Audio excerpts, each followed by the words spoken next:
जय हिंद। दोस्तों, जब भी कोई स्टूडेंट किसी भी बड़े कॉम्पिटिटिव एग्जाम की प्रिपरेशन करता है तो वो अपने प्रिपरेशन फेज में बहुत सी गलतियां करता है। लाइकवाइज मैंने भी अपने प्रिपरेशन फेज में जब मैंने IIT JEE की और यूपीएससी की प्रिपरेशन की थी तो बहुत सी गलतियां की थी, जिनको मैंने अपने प्रिपरेशन फेज में ओवर द टाइम रियलाइज किया। और कई गलतियां तो ऐसी भी थी जो कि एग्जाम क्रैक करने के बाद मैंने रियलाइज की कि अगर मैं इन गलतियों को ना करता तो इससे भी बेटर परफॉर्म कर सकता था। हम गलतियों से ही अपने सीखते चले जाते हैं और उसी के ऊपर काम करते हुए हम सक्सेस को अचीव करते हैं। मैं अपने सेशंस के थ्रू ये इंश्योर करने की कोशिश करता हूँ कि आप लोग वो गलतियां ना करो एटलीस्ट जो कि मुझे रियलाइज हुई थी ओवर द टाइम कि ये गलतियां मैंने की थी, ये गलतियां आप ना करो, ये मैं चाहता हूँ। उसके अलावा जो गलतियां मैंने नहीं की थी वो तो मैं आपके साथ शेयर करता ही हूँ। जहाँ मेरी स्ट्रेटेजी सही रही थी वो चीज़ें भी मैं आपके साथ शेयर करता चला जाता हूँ। सो आई थॉट कि ऐसी बड़ी बड़ी गलतियां जो कि मैंने JEE या यूपीएससी प्रिपरेशन के दौरान की थी वो मैं एक सीरीज ऑफ सेशंस में आपके साथ डिस्कस करूं सो डैट आपको क्लैरिटी हो सके, एक एक गलती को हम डिटेल में एनालाइज कर सकें। आज के सेशन में I will discuss one of the biggest mistake which I did during my UPSC civil services exam preparation. वो गलती क्या थी? वो गलती ये थी बिना पूरी तैयारी के अपना पहला अटेम्प्ट दे देना। मैंने जैसे ही अपनी इंजीनियरिंग कंप्लीट की उसके जस्ट बाद, एक महीने के बाद ही, शायद एक महीने से भी कम टाइम में मैंने अपना फर्स्ट अटेम्प्ट दे दिया, प्रीलिम्स दे दिया। इवन आफ्टर नोइंग कि मेरी preparation up to the mark नहीं है, मुझे क्लियरली पता था कि ये अटेम्प्ट में मेरा होने वाला नहीं है, बट स्टिल मैंने दे दिया। उस टाइम पे प्रीलिम्स के अंदर एक ऑप्शनल भी होता था, CSAT की जगह एक ऑप्शनल होता था, तो मैंने मैथ्स लिया था। मैथ्स मेरा एक स्ट्रॉन्ग एरिया था तो उसके बेसिस पे मेरा प्रीलिम्स जरूर क्लियर हो गया। GS में बहुत अच्छी परफॉर्मेंस नहीं थी प्रीलिम्स में, बट उसके बेसिस पे, मैथ्स के बेसिस पे प्रीलिम्स क्लियर हो गया, बट मेंस ऑब्वियसली क्लियर नहीं हुआ और मुझे ये चीज पता थी कि क्लियर नहीं होने वाला है। अब मैं इस चीज को एक बड़ी गलती क्यों बोल रहा हूं, उसी को हम समझने की कोशिश करते हैं। देखो, जब भी आप किसी एग्जाम के लिए प्रिपेयर कर रहे हो तो हमेशा हमें पूरी प्रिपरेशन के साथ ही अपना फर्स्ट अटेम्प्ट देना चाहिए। ऐसा नहीं है कि मैं ये कह रहा हूं कि पहला अटेम्प्ट आप बिना प्रिपरेशन के दे दोगे तो आपके अटेम्प्ट वेस्ट हो जाएंगे। वैसे ही 6 अटेम्प्ट मिल रखे हैं आपको जो कि मोर देन इनफ है, तो ये बात नहीं है कि आपका अटेम्प्ट वेस्ट होगा। पॉइंट ये है कि फर्स्ट अटेम्प्ट जब आप पूरी प्रिपरेशन के साथ, अच्छी स्ट्रेटेजी के साथ देने जाते हो तो आपकी प्रोबेबिलिटी बहुत ज़्यादा होती है कि उसको आप क्रैक कर लोगे। आपका एंथुजियाज्म लेवल, आपका एनर्जी लेवल, जोश अंदर का, जुनून पीक पे होता है उस टाइम पे।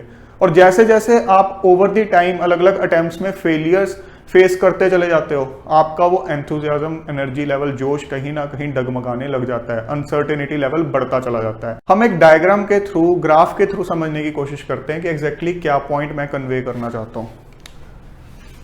ये हम एक XY ग्राफ ड्रॉ कर रहे हैं। यहां X एक्सिस पे मैं लिख रहा हूं नंबर ऑफ अटेम्प्ट्स, कि जैसे जैसे आप अपने अटेम्प्ट्स देते जा रहे हो, first attempt, second attempt, third attempt, fourth attempt, एक तरह से ईयर बाय ईयर का ग्राफ है ये।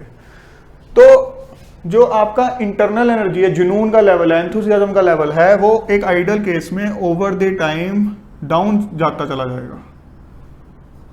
ये है आपकी इंटरनल एनर्जी जो आपको अंदर से मोटिवेशन देती है, वो कहीं ना कहीं डाउन होती जा रही है विद टाइम। अब आप कहोगे कि सर बहुत से बच्चे ऐसे भी हैं जो कि 5th 6th अटेम्प्ट में भी टॉपर बन के निकले हैं, बिल्कुल निकले हैं। वही हम आगे समझेंगे कि वो कैसे निकले हैं। अब जब आपका over the time internal energy, जुनून का लेवल घट रहा है, तो मैं ये भी बोल सकता हूँ कि ओवर द टाइम आपके स्ट्रेस का लेवल, आपके अनसर्टेनिटी का लेवल वो बढ़ता जा रहा है। आपको अंदर से टेंशन होती जा रही है कि यार क्या बनेगा, इस अटेम्प्ट में भी फेलियर हो गया, इसमें भी फेलियर हो गया। अब मेन इशू ये है कि हम कैसे इंश्योर करें कि हमारा जो ये इंटरनल एनर्जी लेवल है, जो एक डिसाइडिंग फैक्टर है हमारी सक्सेस का, वो एटलीस्ट मेंटेन रहे, वो डिप ना हो। बढ़ जाए तो बहुत ही अच्छी चीज है, बट उसको मेंटेन रखना भी अपने आप में एक चैलेंज है। वो मेंटेन रहेगा तो ये चीज जो आपकी अनसर्टेनिटी या स्ट्रेस है वो अपने आप ही बैलेंस हो जाएगी। जितना ये ऊपर जाएगी वो उतना ही नीचे को आएगी। उस चीज को अब हम समझते हैं एक दूसरे ग्राफ के थ्रू। अब मान लो इधर आपके अगेन नंबर ऑफ अटेम्प्ट्स हैं, तो मैं ज्यूम कर लेता हूं कि अनफॉर्चुनेटली आपको फर्स्ट अटेम्प्ट के अंदर सक्सेस नहीं मिली है, आपको फेलियर फेस करना पड़ गया। आपका अगर एक जुनून का लेवल इस लेवल पे था तो सडनली फर्स्ट अटेम्प्ट के बाद वो डिप कर गया नीचे को, पहले अच्छे खासे लेवल पे था, ये एक अच्छा लेवल मैं मान रहा हूँ, यहाँ से डिप कर गया। अब इसको वापस कैसे उठाओगे? वापस इसको तभी उठा पाओगे जब फर्स्ट अटेम्प्ट के फेलियर के बाद ये एनालाइज करोगे कि भाई मैंने कोई गलती की थी या अननेसेसरी फेलियर हो गया। अननेसेसरी फेलियर तो होता ही नहीं है। तो जब तक हम ये एक्सेप्ट नहीं करेंगे कि वाकई हमारे अंदर कोई शॉर्टकमिंग थी, कोई कमी थी हमारी प्रिपरेशन में, तब तक हम उस फेलियर को ओवरकम नहीं कर पाएंगे। तो पहला काम क्या है, जब आपका इंटरनल एनर्जी लेवल डिप हुआ तो अपना डिटेल्ड वे से एक फेलियर का एनालिसिस करना कि कहाँ कहाँ मेरी कमी हुई थी। उस पर मैं बहुत नियर फ्यूचर में एक सेशन बनाऊंगा कि फेलियर को एनालाइज करने की स्ट्रेटेजी होनी क्या चाहिए। एक बार आपने अपने फेलियर को एनालाइज कर लिया, उसके बाद आपको पता चल गया कि मैं जिस प्रिपरेशन को अप टू दी मार्क समझ रहा था वो अप टू दी मार्क नहीं थी, उसमें कहीं ना कहीं कमी थी। एक केस तो वो है जो मेरे केस में था, फर्स्ट अटेम्प्ट में मैं विदाउट प्रिपरेशन गया, मुझे पता ही है कि कमी है, वो तो एक वर्स्ट केस सिनेरियो है, ऐसा तो आपने करना ही नहीं है। मैं उस केस की बात कर रहा हूं जहां आपको लग रहा है कि आपकी preparation up to the mark है, बट स्टिल आपको एक फेलियर फेस करना पड़ गया। तो एक बार आपको सेटबैक लगा, बट अब आपने रियलाइज किया कि नहीं कमी थी। तो जैसे ही आपको रियलाइज होगा कि कमी थी, अब आपको एक मुद्दा मिल गया, आपको एक मिशन मिल गया कि ठीक है अब मुझे इन कमियों पे काम करना है। मैं तो खुद को समझ रहा था कि मैं बिल्कुल सही प्रिपरेशन के साथ गया हूं, बट नहीं कमी थी। तो जैसे ही आपको वो चीज रियलाइज होगी ना, आप ऑटोमेटिकली देखोगे कि आपका जो मोटिवेशन लेवल है, इंटरनल एनर्जी लेवल है, वापस यहां आ जाएगा। अब एक बच्चे ने अपनी कमियों पे काम किया, अब फिर पूरे जोश के साथ अपना एग्जाम देने गया है और अंदर से फीलिंग लेके गया कि अब मैं पहले से एक स्ट्रॉन्गर इंसान बन के एग्जाम देने आया हूँ। सो एग्जाम दिया, अनफॉर्चुनेटली फिर गड़बड़ होगी कुछ ना कुछ। अब फिर एक बार उसका जो मोटिवेशन लेवल है, इंटरनल एनर्जी लेवल है, वो डिप कर गया। अब फिर उसको काम करना पड़ेगा, दोबारा रियलाइज करनी पड़ेंगी अपनी कमियां कि इस बार कहाँ कमियां हुई हैं जो कि मैं पहली बारी में नहीं रियलाइज कर पाया, या मैंने दोबारा से वही गलतियां कर दी हैं। अब दोबारा उसके लिए एक मिशन है, उस मिशन को पकड़ते ही उसका मोटिवेशन लेवल ऊपर चला जाएगा। सो इस तरह से जब फाइनली किसी एक पॉइंट पे जाके आप बिल्कुल अपने ऑलमोस्ट मोस्ट ऑफ दी कमियों के ऊपर काम करके अटेम्प्ट देने जाओगे, तो डेफिनेटली उस अटेम्प्ट में आप सक्सेस को अचीव करोगे। जो फाइनली आप देखते हो 5th, 6th, 4th अटेम्प्ट में सक्सेस हासिल करते हैं, वो इसी तरह से हासिल करते हैं। सो जब तक आप अपनी कमियों को आइडेंटिफाई नहीं करोगे ना, तब तक आपका जो इंटरनल एनर्जी लेवल है डिप ही करता चला जाएगा। और अगर आपका यही ग्राफ चलता चला गया तो अल्टीमेटली आपको सक्सेस नहीं मिलने वाली है। सक्सेस आपको सिर्फ और सिर्फ इसी ग्राफ में मिलेगी। ये भी आपकी इंटरनल एनर्जी का ही ग्राफ है। सो इस चीज को समझ लो कि आपको अपनी कमियों पे काम करना है। फेलियर से जब तक नहीं सीखोगे तब तक कुछ नहीं बनने वाला है। अब हम एक और ग्राफ के थ्रू एक और इंपॉर्टेंट चीज समझेंगे इसी टॉपिक से रिलेटेड, तभी फाइनली आपकी सारी चीजें क्लियर हो जाएंगी।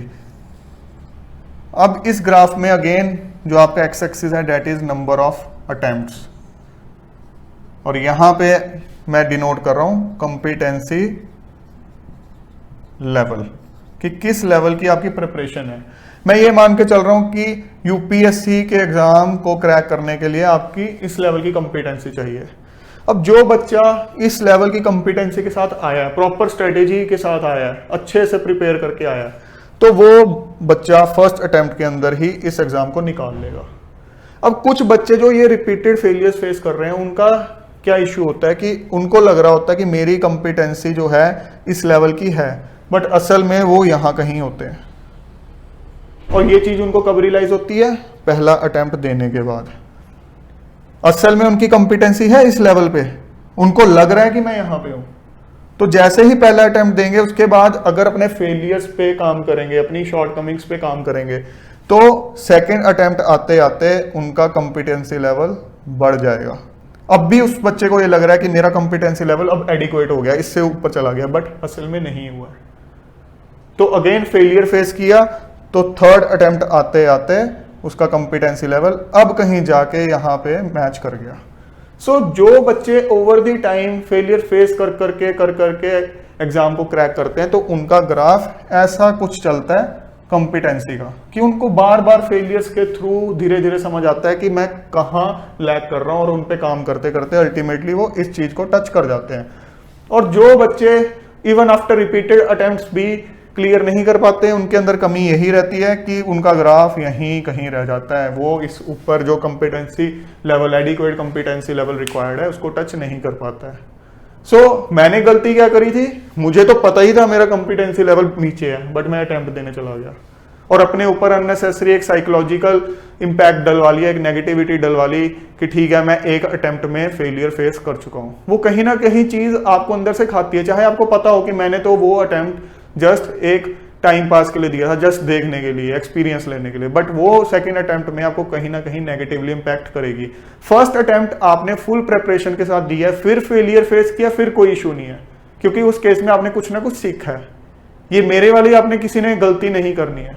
चाहे अगले साल एग्जाम ना दे पाओ, आपको लगे कि पहले मैं प्रिपरेशन कर रहा हूं कि शायद पूरी हो जाएगी प्रिपरेशन, बट जब एग्जाम आया आपको लगा कि नहीं, बहुत हद तक अभी प्रिपरेशन लैकिंग है, थोड़ी बहुत हो वो चल जाता है, बट बहुत हद तक अभी लैकिंग है, तो अटेम्प्ट मत दो, वेट कर लो। तो दोस्तों आई विश कि आपको अपने पहले ही अटेम्प्ट में सक्सेस मिले, but at the same time we have to be practical. हमें पता है कि लिमिटेड सीट्स हैं और कितने कैंडिडेट्स ऐसे हैं जो कि आफ्टर फेलियर इस एग्जाम को क्रैक करते हैं, तो सबके सब पहले ही अटेम्प्ट में नहीं निकल पाते हैं। तो जब हमें सब्सिक्वेंट अटेम्प्ट्स देने पड़े तो उस टाइम हम अपने फेलियर्स पे काम करते हुए, अपने इंटरनल एनर्जी को एक लेवल पे मेंटेन करते हुए हर बार एक स्ट्रॉन्गर इंसान बन के जाएं, पूरे जोश के साथ जाएं। हमें अंदर से फील हो कि हम अब पहले से ज़्यादा मैच्योरिटी के साथ आए हैं, ज़्यादा स्ट्रॉन्ग बन के आए हैं, खुद पे काम करके आए हैं। और जहां तक इस स्ट्रेस और अनसर्टेनिटी वाली बात है, तो इसके अंदर जो फैक्टर्स इन्वॉल्व होते हैं लाइक प्लान बी, या आपको जो रिलेटिव्स या फ्रेंड्स का साइकोलॉजिकल प्रेशर होता है, एक्सपेक्टेशन प्रेशर होता है, उस पर मैंने ऑलरेडी सेशंस बना रखे हैं। प्लान बी सेशन का लिंक भी मैंने डिस्क्रिप्शन में दे दिया है, और रिलेटिव्स और फ्रेंड्स से रिलेटेड जो आपके ऊपर साइकोलॉजिकल एक इम्पैक्ट रहता है नेगेटिव वाला, उसका भी मैंने लिंक दे दिया। उनको आपको हावी नहीं करना है खुद पे, ये स्ट्रेटेजी फॉलो करनी है, जो उन सेशंस में मैंने आपके साथ डिस्कस किया है उसको फॉलो करना है, तो डेफिनेटली आप एक स्मूथ वे से आज नहीं तो कल यूपीएससी या किसी भी बड़े कॉम्पिटिटिव एग्जाम को क्रैक कर सकते हो। सो दोस्तों, आज के सेशन से आपने दो इंपॉर्टेंट चीजें सीखी हैं। पहली कि कभी भी जब किसी मिशन पे जा रहे हो तो बिना पूरी तैयारी के आपने एक फाइनल लड़ाई के लिए लैंड नहीं करना है। और दूसरी, जब किसी लड़ाई में हार का सामना करते हो तो उसके बाद अपना एक डिटेल्ड सेल्फ एनालिसिस करना है, अपनी कमियों को आइडेंटिफाई करना है, खुद पे काम करना है, सो डैट जब अगली बार आप उस लड़ाई में जा रहे हो, उस मिशन पे जा रहे हो, तो सिर्फ और सिर्फ जीत ही हासिल करो। जय हिंद।